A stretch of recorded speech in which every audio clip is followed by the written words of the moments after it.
Imagine walking into a fancy restaurant, dressed down, just wanting a quiet meal. But the waiter judges you, mocks you, and thinks you don't belong. What if that waiter had no idea you're a global superstar and the secret owner of the place? Stay tuned for a jaw-dropping story of prejudice, power, and a lesson that'll leave everyone stunned. Michael Jordan entered the Golden Bistro, a high-end Chicago eatery, wearing casual, slightly rumpled attire, as if he'd had an unremarkable day. He picked a quiet, out-of-the-way table, hoping to blend in as the chandelier's radiant glow lit up the room. Yet, before he could order, a waiter approached, his face dripping with disdain and superiority. With a sneer, he taunted, "Can you even afford a meal here?" His cutting, suggestive words carried across the room, catching other diners' ears. The events that followed shocked the entire restaurant and unveiled a truth that turned everything upside down. Before we dive deeper, tell us where you're watching from. And if you love these kinds of stories, hit that subscribe button. Chicago, a city glowing with wealth, hosts the Golden Bistro, a dining spot celebrated for its elegance and prestige. That evening, luxury cars parked outside, with guests stepping out in elegant silk dresses and sharp suits. Inside, the chandelier's light bounced off glass doors, crafting a magical ambiance. The Golden Bistro's glass doors parted softly, and a commanding figure stepped in, instantly drawing attention. Michael Jordan, towering over 6 feet, moved deliberately through the restaurant. Unlike the usual patrons, Michael sported a plain gray t-shirt, relaxed sweatpants, and scuffed sneakers. In a venue where designer labels defined status, Michael's understated look stood out sharply. Diners by the entrance glanced his way. Some knew Michael Jordan, the NBA icon who ruled the courts. But in the Golden Bistro's formal setting, his outfit seemed misplaced. Whispers started to spread across the tables. At the front desk, Sarah, a young waiter, stood impeccably dressed, her hair neatly pinned, not a strand amiss. Her smile was polished, but her eyes hinted at haughtiness. Having served at the Golden Bistro for years, Sarah prided herself on her role in Chicago's top restaurant. Yet, her pride often led her to judge guests based on their looks. When Sarah spotted Michael, her expression soured. She scanned his sporty clothes and raised an eyebrow with a critical look. To herself, she thought, "He doesn't fit in here." Though just a waiter, Sarah viewed herself as a guardian of the Golden Bistro's sophistication. She believed guests should radiate refinement in every aspect, from attire to behavior. This tall man, she doubted, could pay for a meal, let alone fit into this upscale scene. Michael, unfazed by the stares or Sarah's demeanor, approached the desk. He grinned, his voice deep and friendly. "Evening. Can I get a table if one's free?" Sarah paused, surprised by his courteous tone, but quickly regained her lofty attitude. With a smirk, she replied, "Good evening. This is a high-class restaurant. Are you certain you want to dine here?" Michael met her gaze directly, his faint smile steady. "Yeah, I'd like to give it a go," he said, his tone even. Sarah gave a slight eye roll but kept her professional facade. "Fine, I'll check for a table. Wait a moment." She turned, thinking, "He won't last long here. Wait till he sees the prices." Michael Jordan, who'd faced intense pressure in NBA games, stood relaxed, taking in the Golden Bistro's opulent decor. The chandelier's golden light highlighted his calm, confident expression. He stayed silent, but his serene presence piqued the interest of those nearby. That night, Michael had stepped into a realm of luxury, yet he didn't quite belong, or so it seemed, until he challenged the deep-seated biases within that world. Sarah emerged from behind the desk, her arrogance barely hidden. Having worked at the Golden Bistro for years, she felt she defined the elegance the restaurant stood for. To her, Michael, in his casual tracksuit and relaxed demeanor, was completely out of place. "Are you sure you want to eat here? This is upscale dining," she said, her voice dripping with scorn, her eyes lingering on Michael's worn sneakers before meeting his face. Her smile masked contempt, loud enough for nearby diners to catch. Michael, no stranger to judgmental glances and harsh words, simply grinned. He held Sarah's stare, his eyes unwavering. "Yes, I want to experience this place," he replied, his voice steady and courteous, nearly neutralizing her sarcasm. Undeterred, Sarah tilted her head, her lips forming a mocking half-smile, determined to unsettle him. She spun with theatrical poise, her movements almost performative, and said over her shoulder, "Come with me. I'll find a seat that suits you." Sarah guided Michael through the bustling center of the restaurant, where tables gleamed under chandelier light. Patrons, exuding refinement, chatted animatedly. But Sarah bypassed the prime tables, leading Michael to the dimmest corner near the kitchen, where dish clatter and faint food scents lingered. Stopping at a small table, she turned, her smile insincere. "This spot's just right for you," she said, tossing the menu onto the table with a noticeable thud, drawing nearby glances. Michael gave a nod, showing no reaction. He sat, his smile intact, his gaze calm, as if the unfolding scene couldn't shake him. Sarah, unsatisfied, wanted him rattled, embarrassed, or gone entirely. But Michael's steady composure only fueled her irritation. She spun away, adding loudly for nearby tables to hear, "Enjoy your spot. It's a rare seat." Diners nearby started whispering among themselves. Some cast sympathetic looks toward Michael, while others watched curiously. A young woman, Emily, shook her head, murmuring to her companion, "She's so rude. He hasn't done anything." At a central table, bathed in soft light, an older couple, Mr. and Mrs. Thompson, watched closely. Mr. Thompson, a refined man with silver hair, sipped his wine and said softly to his wife, "He's remarkably poised." Most would have reacted by now. At the desk, Sarah smirked, believing she'd handled the issue. She thought Michael wouldn't last long. Yet, as she savored her supposed win, a subtle unease rippled through the restaurant. Michael, though quiet, left a strong impression, not just from his presence, but from his graceful calm. That night, the Golden Bistro was set to become more than a dining spot. It would host a profound lesson. Sarah lingered near Michael's table, her glances plotting her next move to assert her perceived dominance. Her earlier tactics, assigning a poor seat and making snide remarks, didn't satisfy her sense of superiority. Holding a leather menu, she approached Michael's table slowly, her deliberate pace catching nearby diners' eyes. Setting the menu down, Sarah leaned forward, her look mocking. "Need help with the prices?" she asked, her tone dripping with condescension. Pointing to the menu's corner, where the priciest dish was listed, she added, "The top item's $350, stressing each word, her eyes fixed on Michael, seeking any sign of unease. Michael, unshaken like a boulder in a stream, stayed composed. He looked up, a hint of amusement in his eyes. "I'll take the filet mignon Rossini," he said calmly, as if ordering a basic dish. His choice caught Sarah off guard.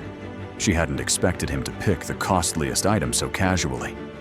Recovering, she let out a scornful laugh, loud enough for others to hear. "Really?" she said, her voice falsely sweet but sharp with disdain. "Hope you can savor it. Not everyone's used to this kind of cuisine." Nearby diners took notice. A couple at a nearby table whispered, "She's so rude. Why talk to a guest like that?" The man with her shook his head. "She thinks he can't pay for it." Sarah, ignoring the growing disapproval, lingered at Michael's table, her hand on its edge, waiting for a reaction. But Michael just smiled. "Thanks for the tip," "I'm excited to try it," he said, his voice warm and steady. Michael's calm reply unsettled Sarah. To her, this tall man in sportswear and old sneakers couldn't appreciate such a lavish dish. Yet, her actions were revealing her own pettiness and lack of professionalism. As she walked away, Sarah raised her voice, speaking to a colleague nearby. "Filet mignon Rossini. He probably doesn't know what it is. Some people order pricey stuff to seem fancy, but wait for the bill. He'll bolt." Though seated, Michael sensed the room's eyes on him. Some diners showed sympathy, others curiosity. Yet he displayed no shame or discomfort. Instead, he calmly flipped through the menu, browsing dishes with genuine interest, like he was on a culinary journey. From the counter, Sarah kept watching, irritation flickering as she failed to shake Michael, though she felt a twisted pride, thinking she'd shown her superiority over an outsider in the Golden Bistro's world. But from a corner table, Mr. Thompson, a distinguished older man, watched closely. Turning to his wife, he said, "He's testing everyone's patience. It's fascinating." The restaurant's atmosphere grew hushed, but a tense undercurrent pulsed, like a spark ready to ignite. Michael, still serene, seemed to relish the moment, perhaps preparing for something bigger, something Sarah and the restaurant couldn't foresee. Sarah turned away, her mocking grin lingering. She walked to the counter, leaned in, and whispered to Ethan, her colleague checking reservations. "He'll run when he sees the bill. People like him fake it. He picked the priciest dish and acts clueless. He won't make it to dessert." Ethan, kind-faced, seemed uneasy. He glanced at Michael, still calm in the corner amid curious stares, and said softly, "Maybe he just wants to enjoy his meal, Sarah. He could have his reasons for being here." Sarah scoffed, shaking her head. "Reasons? Look at his clothes. Who wears beat-up shoes here unless they're pretending?" Ethan avoided her eyes, not wanting to argue. He felt uneasy about her attitude, but knew challenging her would only stoke her arrogance. In the corner, Michael sat quietly, unbothered by the whispers. He leafed through the menu slowly, savoring the luxurious setting. Curious glances came from nearby tables, but Michael met them with a gentle smile. At a nearby table, Mr. and Mrs. Thompson watched silently. Mr. Thompson, with silver hair, raised his wine glass, his eyes sharp with insight, as if he'd seen such stories before. He gave Michael a subtle nod. Michael returned it with a smile, his gaze saying, "I'm okay, thanks." Mrs. Thompson leaned in, whispering, "It's odd how they're treating him. Who is he?"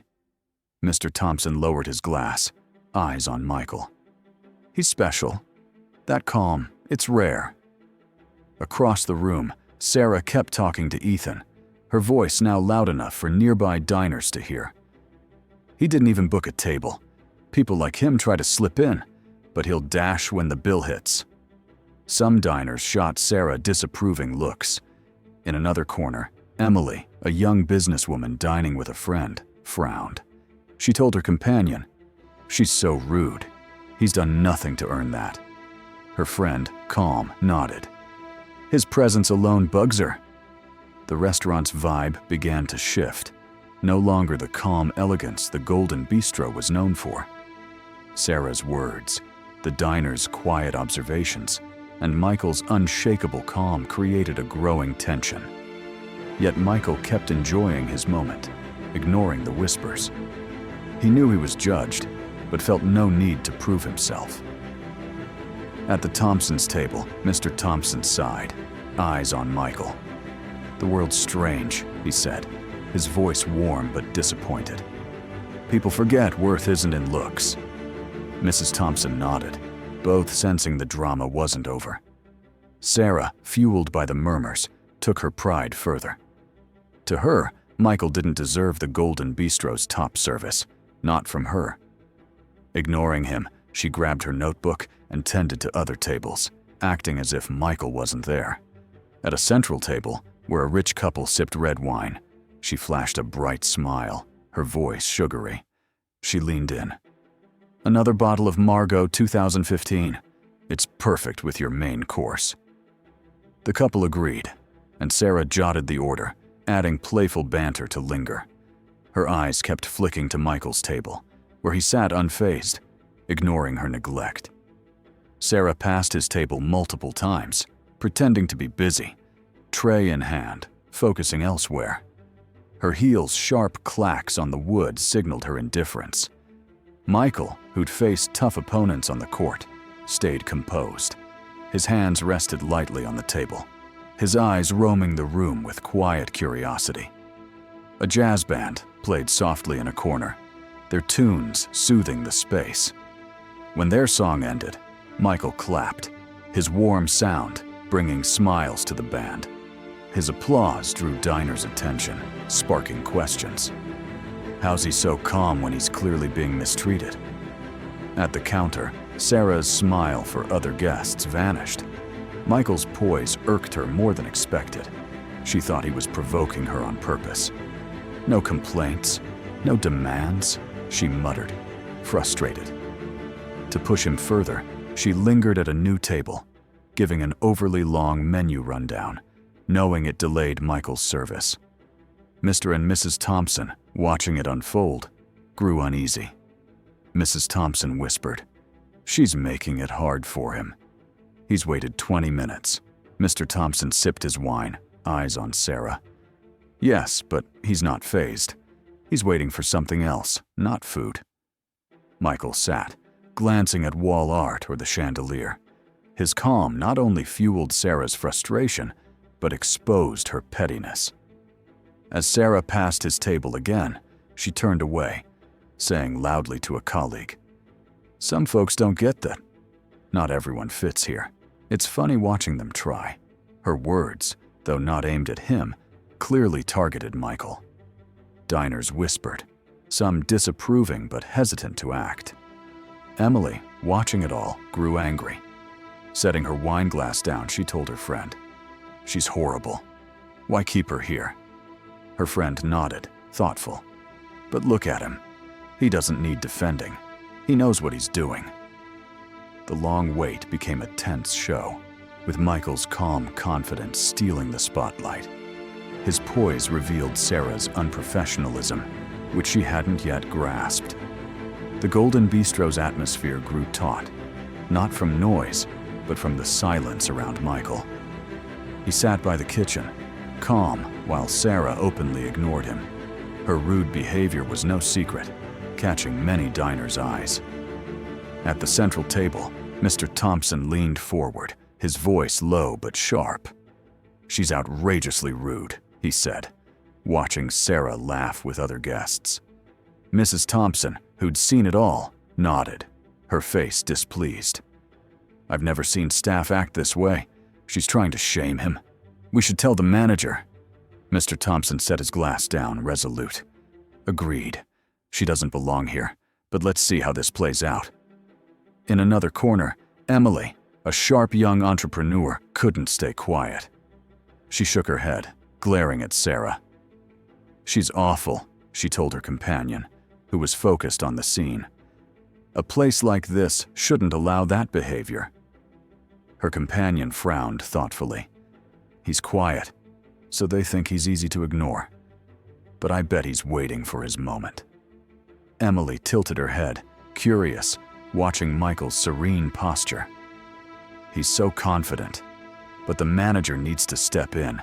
This is unfair." Nearby, Mrs. Eleanor, an elderly woman, sat with her granddaughter, watching quietly. She sipped her tea, setting it down softly.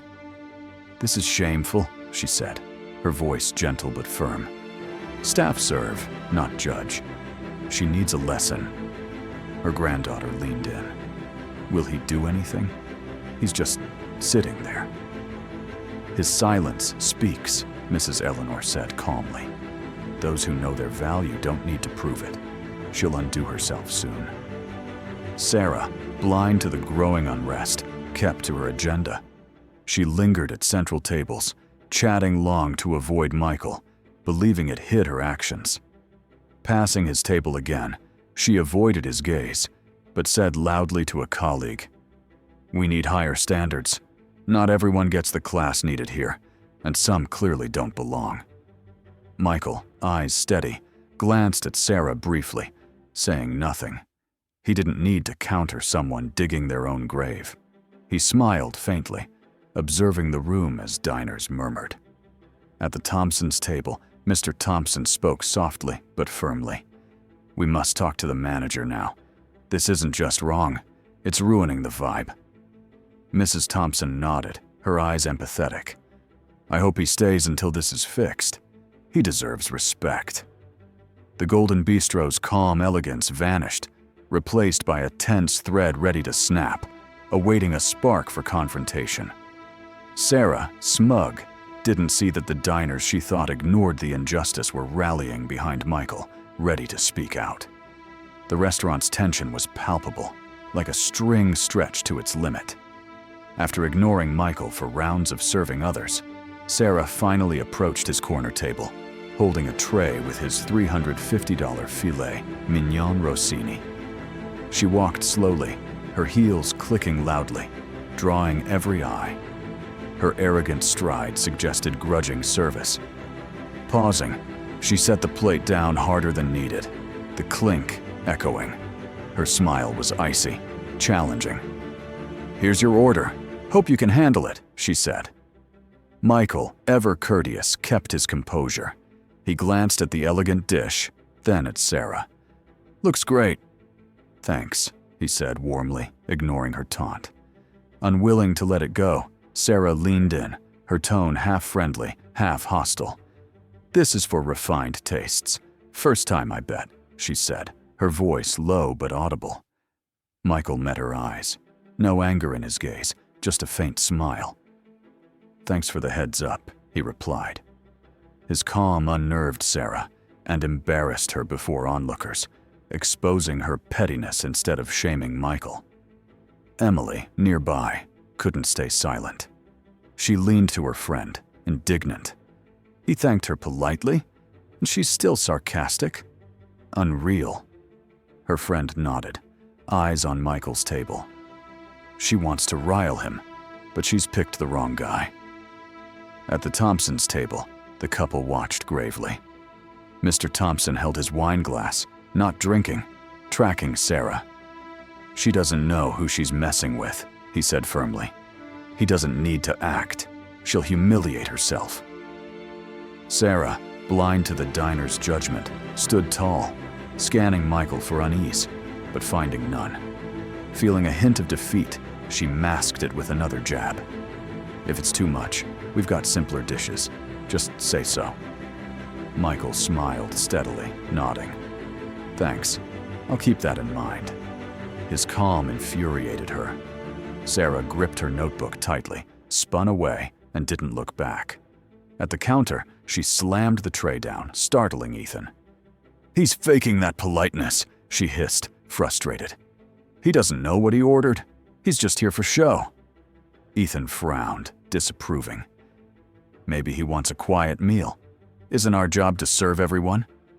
Sarah whirled, eyes blazing. "Don't you see? He doesn't fit, and he'll run when the bill comes." Meanwhile, Michael savored his filet mignon Rossini, its tender beef and truffle sauce a culinary gem. He ate slowly, his face serene. Diners' murmurs grew. Some voiced outrage for him, others shot Sarah disapproving looks. The restaurant's elegance gave way to uneasy tension. Michael, in his quiet corner, became the focal point, eating gracefully, as if directing the scene. Sarah didn't know her actions were leading to a lesson she'd never forget. Sarah turned from Michael's table, her smug grin intact, thinking her delays and barbs would drive him out in shame. But the restaurant's mood shifted dramatically moments later. From the desk, Mr. Harrison, the polished manager, hurried to Michael's table, concern on his face. His arrival drew diners' eyes to the corner. Reaching the table, Mr. Harrison bowed slightly, his voice respectful. "Michael, it's an honor to have you. Sorry for the wait. We didn't know you'd be here." His words hit like thunder, silencing the room. Diners, already curious, gaped in shock. Michael, calm, set down his utensils, smiling warmly at Mr. Harrison. "No worries. I just wanted a peaceful meal," he said smoothly. Across the room, Sarah froze, tray in hand, staring at the exchange. Michael? He called him Michael? She thought, her confidence crumbling. She looked around, seeing every eye on Michael and her. A nearby couple whispered, "That's Michael Jordan, the NBA star. He owns businesses everywhere." Another said, "He's a huge philanthropist. How'd the staff miss that?" Whispers spread like wildfire, faces shifting from curiosity to awe. Some diners glared at Sarah, their looks judgmental. Her heart raced, shame and panic surged. She stood still, unable to move, her trembling hands clutching the tray. Mr. Harrison glanced at Sarah, his eyes stern, sensing the diner's unease.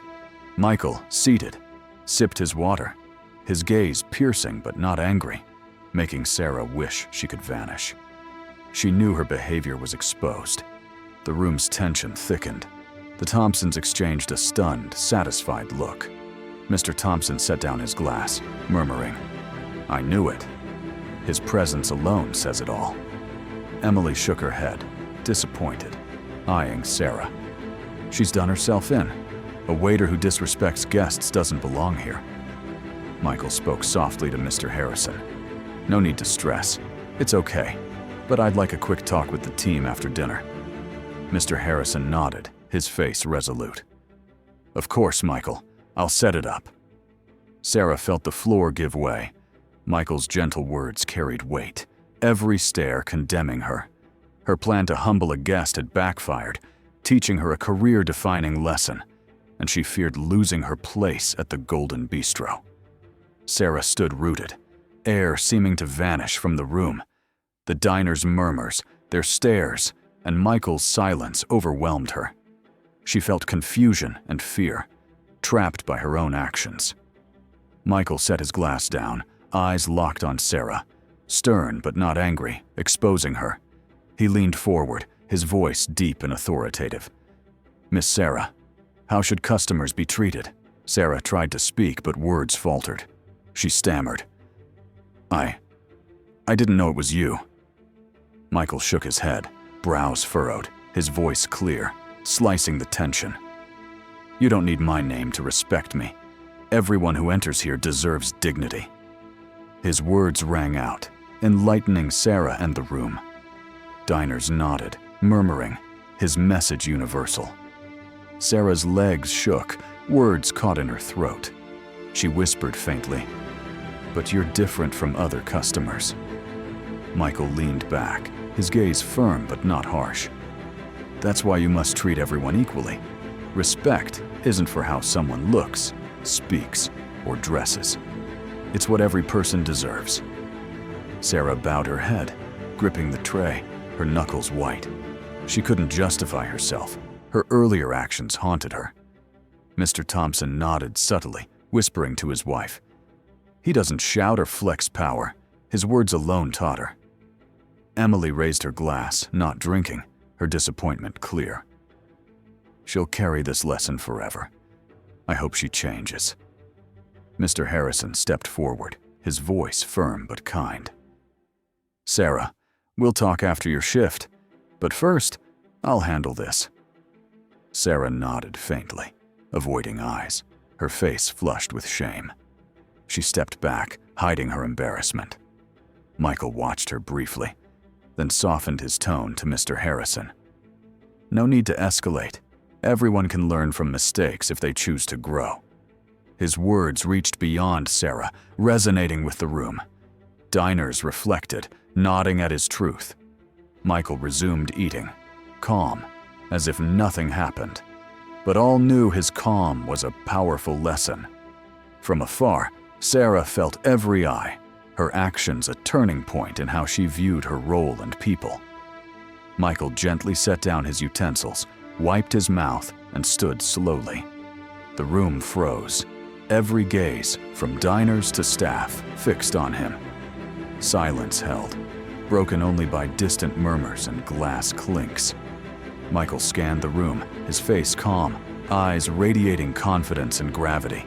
He spoke, his deep voice resonating. This restaurant was built to welcome all, no matter their look or origin. That's what I, as a founder, always believed. He paused, eyes meeting each face, ensuring impact.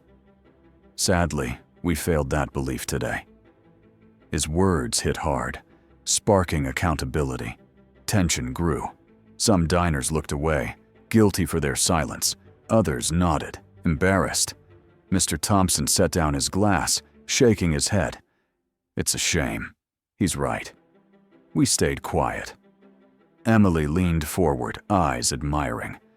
He's not just talking to staff. He's speaking to us all. Michael continued, voice steady, sincere.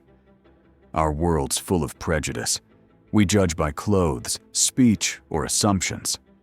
But the Golden Bistro must be better. A place where all feel welcome, not just the rich or powerful. He paused, eyes on Sarah, encouraging, not accusing. Mistakes happen. What counts is learning from them. Sarah lowered her head, his words spotlighting her error. She knew no excuse sufficed, every stare a reminder of her duty. Michael addressed the staff, his tone softer but firm. This isn't just a restaurant. It's where we build bonds, not on wealth or looks, but respect and understanding. Forgetting that fails us and our guests. Staff bowed their heads, shame clear.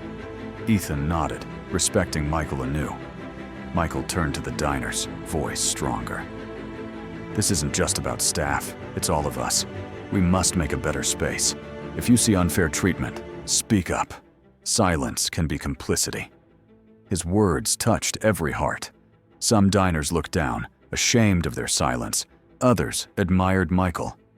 Emily clapped softly, sparking room-wide applause. Mr. Thompson joined, smiling satisfied. Michael raised a hand, calming the claps. He turned to Mr. Harrison, worried, yet grateful. We can do better, he said, calmly, resolute. I want to meet the staff after closing. Time for change. Mr. Harrison nodded, voice respectful. Absolutely, Michael. Sorry for tonight. We'll fix it. Michael sat, resuming his meal, as if his speech was ordinary. But none would forget his lesson.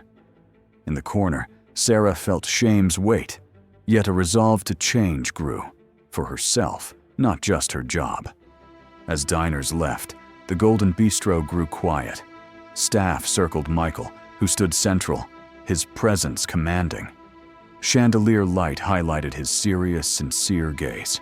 He looked from Mr. Harrison to each staff, including Sarah, head bowed, avoiding his eyes.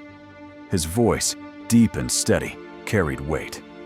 We all err, but growth defines us, not mistakes. He paused, letting it sink in. Staff nodded, sensing his words were for all. Michael continued, eyes sweeping the room. This isn't just a dining spot. It's where people feel valued.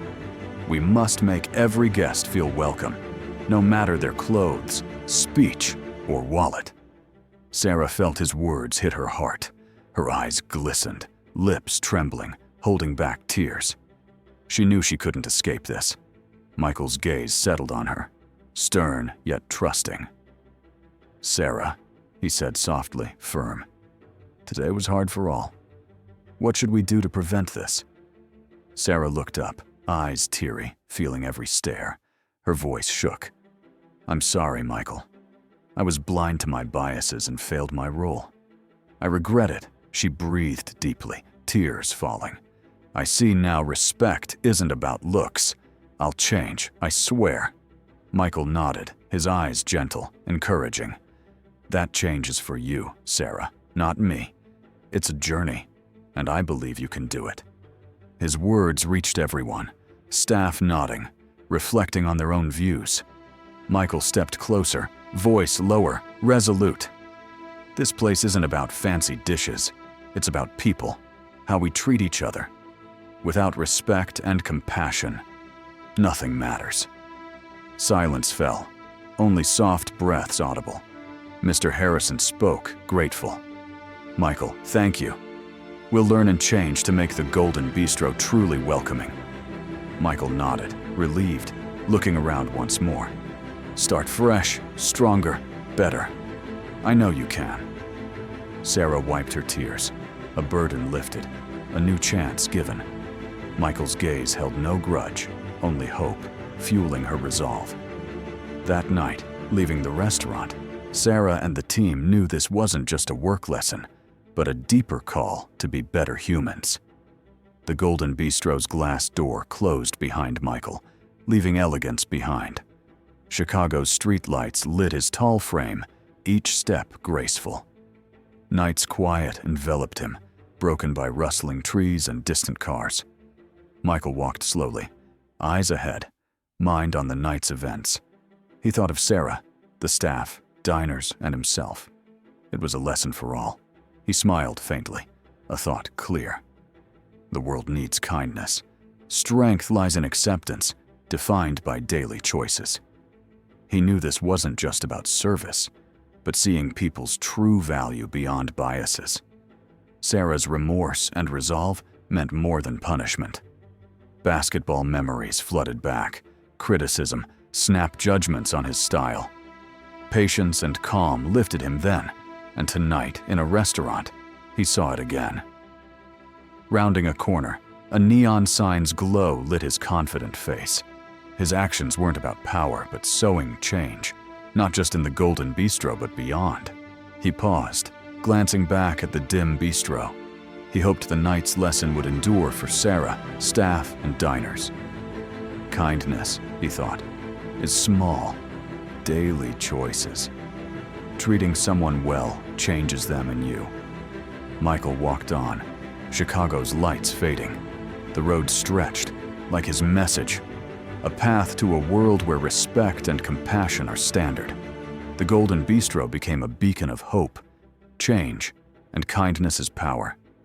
The Golden Bistro's tale wasn't just a meal. It was a lesson in respect and compassion, unbound by looks or status. Michael Jordan proved calmness and kindness can shift the unchangeable. What's your take on this lesson? Ever seen kindness break prejudice? Share below. We want your stories. If you liked this, like, share, and subscribe for more impactful tales. See you next video.